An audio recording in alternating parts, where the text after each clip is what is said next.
Hey my friends, let's talk about Season 6 of Alone on the History Channel. So what we have here is a different environment. It's not that other locations in previous seasons didn't get cold, they did.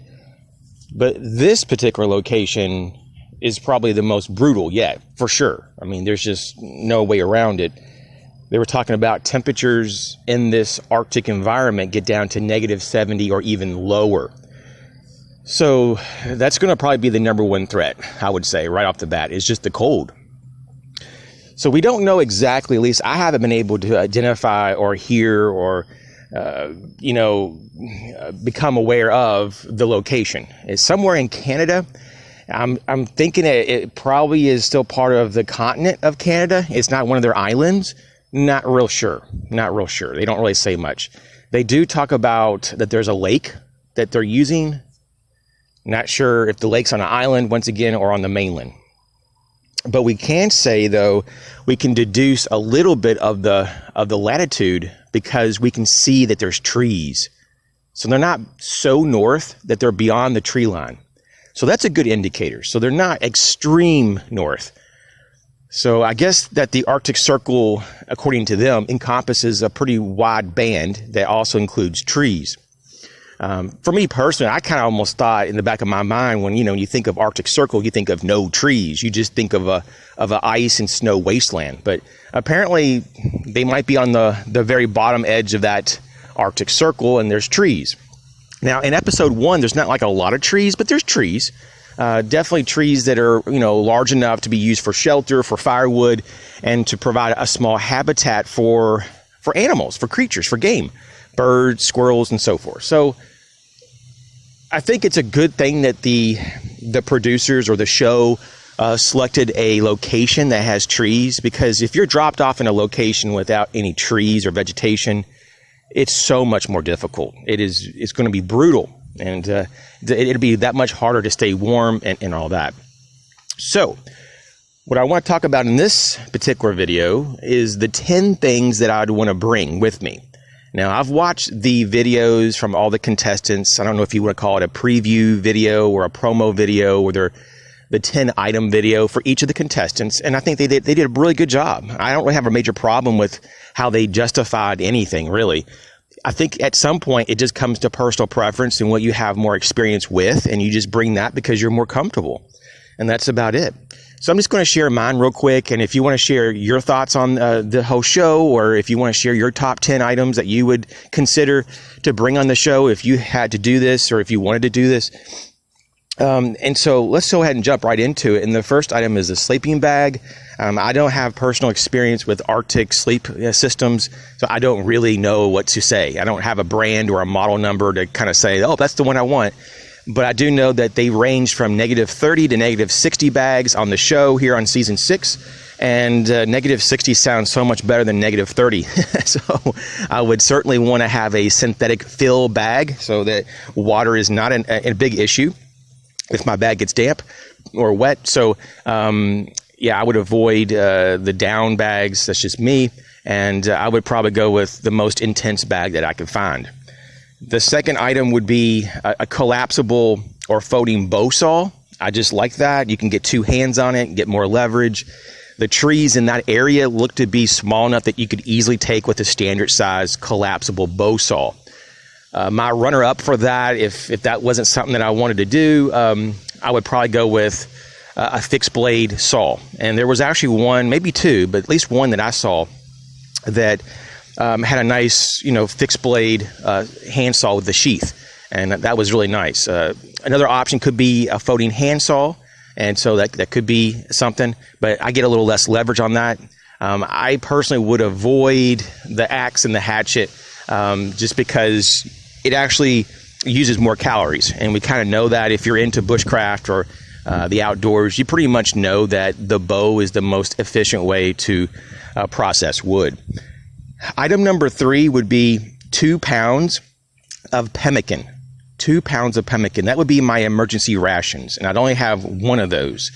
I was really tempted to get 2 or put 2 emergency rations on my list, but it just really eats up the list. So let's just do 1 2-pound bag of pemmican for my emergency rations. Number 4 is a pot with a lid, and the largest pot you can have on the show is a 2-quart pot. I would prefer much more like around 4 quarts or more, but you can't have that. The problem I see with that, though, is that when you harvest game or you catch a fish, a lot of these animals are so much larger than they can't fit in the 2-quart pot, and you're going to have to probably cook multiple times, before you can actually cook everything, because there's just not enough space once again in the pot. But the lid is very important. I'd have a really nice and robust stainless steel pot. I did think about a titanium pot. It's not like it wouldn't be an option possibly. I really like my titanium pots, but there's just something about stainless steel. It's just, especially if you get a thicker walled stainless steel pot, they're really, really robust, and I have no problems with them. The next item would be number 5, and that would be a gill net. I would try to get a really heavy-duty commercial-grade gill net, pre-made, ready to go. So when I got dropped off, after I scouted out an area for my shelter, put up a temporary shelter, gather some firewood, I would go to the body of water, which they're reporting there's a lake there, and I would set up my gill net. I would try to do that in the first day, if it was possible. And if there was any other time left in that day, I would fashion me 1 or 2 fishing poles. And that would lead me to item number 6, which is your fishing tackle, which is like your fishing line and your hooks. I can't remember if you can have like sinkers or bobbers. I don't think so, but I'm not for sure on that. But basically, I would have fishing tackle. And they have changed some of the options that you can have in terms of the hook versus the previous seasons. And that's kind of a technical matter, but that's how that is, just for safety, I believe, because of a previous injury in a previous season. But when it comes down to what else I would do is, set up fishing rods, in stationary locations, have gill nets. On day 2, I would certainly beef up my shelter and even start to work on my permanent shelter as soon as possible. Obviously, within the first night, I would have fire. I would definitely get that fire going and build up firewood as much as possible as I was building my shelter. Basically, those first few days, even that first week, really is so paramount of trying to get your various hunting and food collecting and fishing, all that stuff going on. I'd also probably deploy a few traps, or snares, and that would lead me to the next item, which is parachute cord. Definitely would try to do some traps and snares with that, and also use that for shelter building, repairs, for anything to make flies for fishing and so forth. So that's awesome. The next item would be ferro rod. There is one contestant that I remember on season 6 that chose not to bring a ferro rod. And some contestants, they brought a ferro rod, but they brought some that were so small, like really small, and it just appeared to be like 1/8 of an inch, or maybe at the most 1/4 of an inch by like 2 or 3 inch. Well, why would you go with a very, really small ferro rod? When it gets really cold out, you're going to have less dexterity in your hands, and why not have more to hold on to? So I would go with a minimum of a 1x8 inch ferro rod. And I wouldn't go with one that's too soft, but I wouldn't want a ferro rod that's just made of too, hard of a material. Because as you know, there's different types of ferro rods out there, and we can get into the specifics. I have multiple videos about those differences, but I would prefer more like a medium hardness on my ferro rod. Some people like a softer ferro rod because they just have better success on really shooting, large sparks that burn for a longer period of time. But I think that probably somewhere in the middle is the best for me in this situation. The next item would be a primitive bow and arrow. Even though I don't have a lot of experience with the bow, I would take a crash course and hire a professional, even if I had to learn the basics of being as proficient as possible before the show, and I would do as much practice as possible. I think you would need to have a bow to harvest not just the small game and medium-sized game, but the larger game. They mentioned something about the musk ox, and that they're allowed to hunt that and a few other large game, some really large game. So if that's true, which it sounds like it is, how else are you going to get a musk ox? I'm not sure if you could trap it or snare it. That doesn't sound like be very logical or very likely. You could throw rocks at it, but I don't think it would probably even move. So I'm thinking definitely a bow would take care of that. And you may have to track it, though, for a while for it to bleed out. That's the only thing about some of this. And if you're a mile or so away from your camp because you're tracking this ox that got hit by an arrow, oh man, what are you going to do with the meat if it's a mile away? So it's one of those things. It's a difficult proposition of what to do about some of this. And so strategically, you may not be able to harvest everything, but you try, to harvest what you could. And lastly, I left this one to the last for a reason that it was a little bit difficult on this one because I was kind of in between like a multi-tool and a companion knife, like a little fixed blade that has maybe like a 4-inch blade, like a Mora Kansbol. But I ended up with the Leatherman Surge, and the runner-up was the Leatherman Super Tool 300. Some people are going to say, why not the Wave Plus from Leatherman? Why not a Victorinox, Swiss Army knife? Why not a Gerber or a SOG multi-tool? Just because, in my opinion, the Leatherman Surge is built more robustly. I mean, that's like a real definition, in my opinion, of a survival multi-tool. And it also has a full tool set. I mean, it has everything that I would need. So I went with that. I do want to mention, though, if I was allowed to have 3 more items, which are not, but if you could, these are the other 3 items that I would pick. The first would be a stainless steel canteen or just a big water bottle. I think that would be awesome. Just because I would love to have water that was, boiled and, purified, or at least disinfected on the ready. So if I ever got thirsty, I could just have it right there and not have to worry about just keeping water in my pot.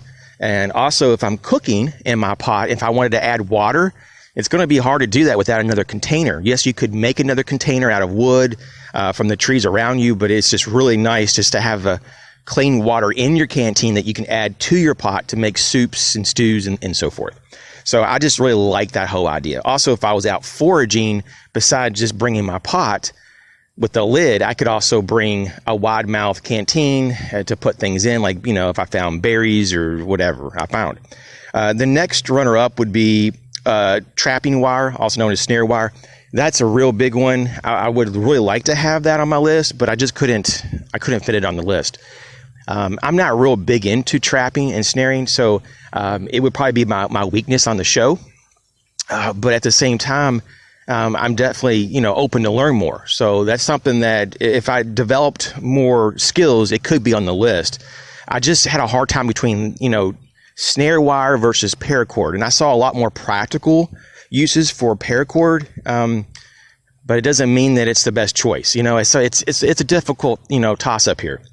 And lastly, the runner-up here, if I could have 13 items, this would be number 13, and it would be a shovel. And it would probably be a cold steel shovel. I believe they have one that's called like the Special Forces shovel or something like that. It has like sharpened edge on it, and I really like that a lot. So definitely you could use a shovel to dig out some of the floor of your shelter and lay in maybe a foot or 2 of debris to help, create some insulation from the cold. Conduction is a real big enemy. You don't want the ground to suck your heat from your body. So you definitely want to have lots of insulation everywhere in your shelter. You probably want to have your bed area slightly raised, and of course your actual sleep system to be reinforced. So you'd have once again, a really hardy sleeping bag, but also I'm saying probably bring debris to put under your sleeping bag and around it. I would probably go pretty hardcore with it. So those are my items. Well, once again, I would love to hear what you would pick. It looks like it's going to be a great show once again as well. At the time of filming this video, season 6, episode 1 aired just a few days ago. So I'm looking forward to episode 2. I won't be doing, commentary or and everything for every episode by any means this year or this season. So maybe when we get closer to the end of the season, I'll chime in maybe one more time, or at the very end of the season, we'll chime in and just talk a little bit. But yeah, so I hope everyone on the show does their best and they have no regrets. That seems to be a problem in the past. In the past seasons, people talk about all their regrets and they should just stuck it out more. But in the moment, they're suffering. So I hate to see people suffer. But this is what the show typically is about, really, if you want to get down to it. I hope that no one gets injured. But as we already seen in episode 1, the injuries have already started. So it looks like there's going to be at least a few, probably, from looking at some of the commercials and the promos, there's going to be at least 2 or 3 injuries probably that will probably get people to tap out.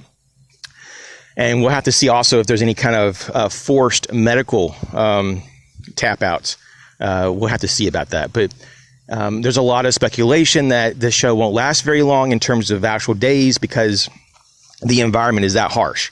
It's possible. Some people are telling me, I'm getting a lot of comments about they probably won't last more than 2 weeks. Well, I don't know about that. I think that's pretty limited. I think that they could certainly go beyond 2 weeks, but we shall see. I wouldn't be that surprised if they go a little beyond a month, but to go to 2 months, I don't know. Honestly, it would be kind of like, unless they got a large animal to eat on and to keep their calories up, to keep up their heat and everything, their body, the core body temperature. Unless they got something really substantial, I don't know. It's always possible. The contestants are pretty decent this year, so this season seems to be really well picked. So it's always possible to go beyond 2 months. And so I'm just on the fence about everything because I don't really have enough time, or introduction really to these contestants. So I'm just going on just a few minutes of clips. So very much possible that these people could last, many months. We'll have to just see. But I'll just hope that nothing catastrophic happens. And as well as when it comes down to the whole show as a big picture view, I hope that they demonstrate and show and demonstrate the skill sets, throughout the show. That's been the biggest criticism that I've heard, is that they don't show a lot of the skills, or they don't do a lot of, they haven't in some seasons shown a lot of what they're doing. They just kind of fast forward and they just show people breaking down and showing their emotions. And I don't think people really want to see all that. I mean, it's okay, I guess, to let us know that they're having a hard time. We already know that, though. I think any of us would have a hard time in some of the environments there. But to say that we have to see people break down constantly, show after show, is not necessary. So I'm hoping that they'll just be really focused on how they solve problems, and that's going to be awesome. We already saw some skills being demonstrated, in episode 1. And so I hope that continues. Thanks for checking the video out. Catch you later.